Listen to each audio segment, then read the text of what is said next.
Hello guys, my name is Jenny. I hope you all are doing great. आज का case एक politician और एक नॉर्मल मिडिल क्लास फैमिली के बीच का है और हम सबको पता है कि उसका रिजल्ट क्या होगा। ये केस मुझे मेरे क्लोज फ्रेंड ने सजेस्ट किया था। अगर आपको भी मुझे कोई क्राइम स्टोरी सजेस्ट करनी है तो आप कमेंट कर सकते हैं। तो चलिए इस केस को डिटेल में स्टडी करते हैं। Rajkumar murder mystery.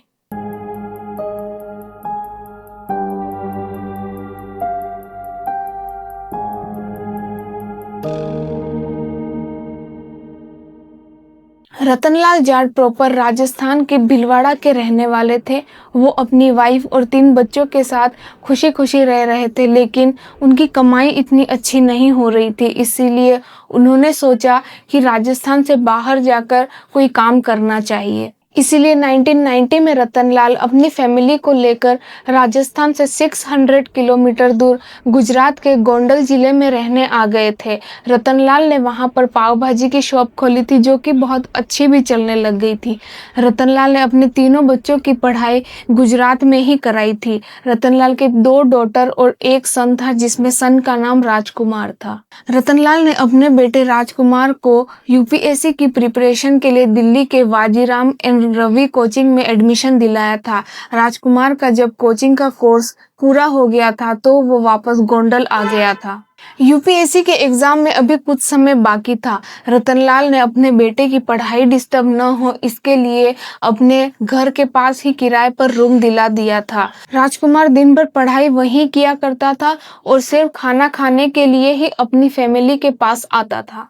राजकुमार स्मार्ट बच्चा तो था ही, लेकिन उसके साथ साथ उसे दोस्तों के साथ रहना और घूमना भी पसंद था। राजकुमार की एक आदत फिक्स थी, वो हर शाम मंदिर जरूर जाया करता था। 2 मार्च 2025 को शाम के समय राजकुमार मंदिर गया हुआ था।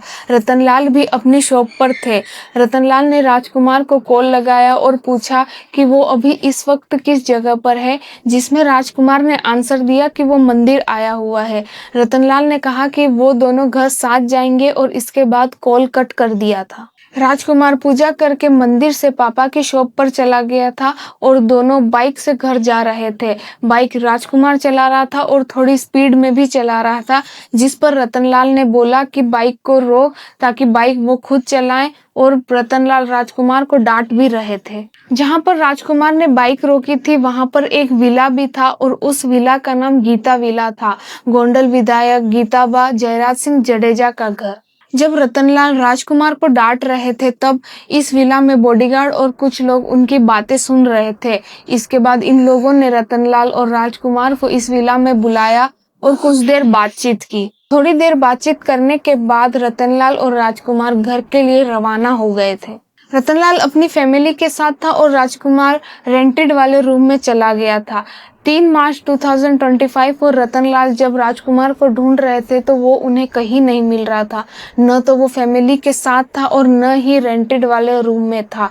उसका फोन भी रूम पर ही रखा हुआ था। रतनलाल ने पूरा दिन छानबीन की और उसके दोस्तों से भी पूछताछ की, लेकिन राजकुमार का कहीं भी पता नहीं चला था। रतनलाल अब पुलिस स्टेशन जाता है और अपने बेटे राजकुमार की मिसिंग रिपोर्ट फाइल करवाता है, लेकिन पुलिस ने उनकी मिसिंग रिपोर्ट फाइल नहीं की थी। इसके बाद रतनलाल राजकोट के पुलिस अध्यक्ष हिमकर सिंह के पास जाते हैं और अपना पूरा इंसिडेंट बताते हैं, जिसके बाद हिमकर सिंह ने दावा किया था कि वो राजकुमार को ढूंढ निकालेंगे। 2-3 दिन बीत जाते हैं, लेकिन राजकुमार का कहीं पता नहीं चलता है। 8 मार्च को हिमकर सिंह की तरफ से रतनलाल को कॉल आता है और ये कॉल बहुत देर तक चलता है, जिसकी रिकॉर्डिंग भी है। हाँ, रतनलाल जी, हिमकर सिंह बोल रहा हूँ, एसपी राजकोट। सर बोलिए सर एसपी साहब। मैं आपको बता रहा हूँ, वो आप सुन लीजिए। आपको अपना बच्चा संभालना पड़ेगा। मेरी 40 लोग लगे पड़े हैं पिछले 4 दिन पे। हाँ। 40 लोगों को लगाया हुआ है मैंने। जी ठीक है। हाँ। तो ये बस आपके ध्यान पे लाने के लिए कि आपका बच्चा जो है वो सही रास्ते पे नहीं है और मेंटली डिस्टर्ब है, जो मैं पहले भी आपको बोला था। और आप इसको अपने हिसाब से संभालिएगा। मिल जाएगा, राजकोट की तरफ गया है अभी। तो हमने इतना कर लिया। तो अब ऐसा नहीं है कि आपके बच्चे का अपहरण हुआ, किसी ने मार दिया, ऐसा बिल्कुल नहीं है।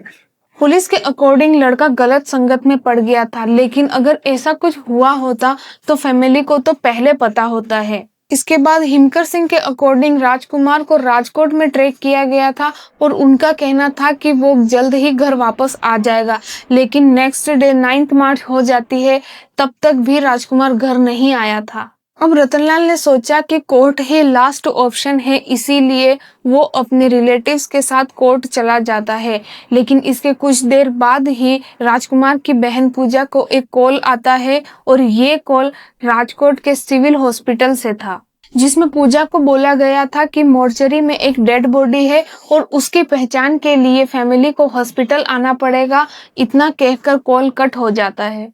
अब राजकुमार की फैमिली हॉस्पिटल पहुंचती है और इस डेड बॉडी की पहचान करती है और बैड लग ये डेड बॉडी राजकुमार की ही होती है। राजकुमार की डेथ को एक्सीडेंटल बताया गया था और डेड बॉडी फैमिली को सौंप दी जाती है। लेकिन यहाँ से अब ये केस अलग ही मोड़ पर चला जाता है। हॉस्पिटल के रजिस्टर के अकॉर्डिंग मोर्चरी में राजकुमार की डेड बॉडी की एंट्री डेट 4 मार्च की सुबह 6:30 की थी और इसी दिन ही बिना फैमिली की परमिशन से बॉडी का पोस्टमार्टम भी कर दिया जाता है और इस पोस्टमार्टम रिपोर्ट में 17 चोटों का जिक्र भी होता है। इसका मतलब राजकोट के अध्यक्ष हिमकर सिंह ने जो रतनलाल से बात की थी वो सब झूठ था। पुलिस से ये उम्मीद नहीं थी, क्योंकि फैमिली ऑलरेडी ही टेंशन में होती है और पुलिस के द्वारा फैमिली को झूठ बोलना ये सही बात नहीं है। ऐसा नहीं है कि ये सिर्फ इसी केस में हो रहा है, ऐसे बहुत सारे केस हैं जहाँ पर पुलिस फैमिली से ऐसे ही बर्ताव करती है। फैमिली ने जब राजकुमार की डेड बॉडी को देखा तो उन्हें ये केस एक्सीडेंट नहीं लग रहा था और उन्होंने पोस्टमार्टम रिपोर्ट भी एक्सेप्ट नहीं की थी। फैमिली ने दबाव बनाया, जिसके बाद 3 डॉक्टर के पैनल ने फिर से पोस्टमार्टम किया और इस रिपोर्ट में चोटों की काउंटिंग 17 से बढ़कर 42 हो गई थी। આજે ફોરેન્સિક પોસ્ટમોર્ટમનો રિપોર્ટ છે, બીજો રિપોર્ટ છે। એની પહેલા એક પોસ્ટમોર્ટમ થઈ ચૂક્યું છે, જેનો આ પોસ્ટમોર્ટમ રિપોર્ટમાં અતિ સ્પષ્ટ ઉલ્લેખ છે કે આ સેકન્ડ પોસ્ટમોર્ટમ રિપોર્ટ છે। આ પોસ્ટમોર્ટમ રિપોર્ટમાં 42 ઈજાઓ બતાવવામાં આવી છે। વાહન અકસ્માતના કારણે 42 ઈજાઓ શરીરના આગળના ભાગે છે, પાછળના ભાગે છે અને ગુદા જેવા પ્રાઇવેટ ભાગે છે। और अब रतनलाल ने मर्डर का इल्जाम गीताबा जडेजा के बेटे गणेश पर लगाया था, जो कि बहुत ही शॉकिंग था।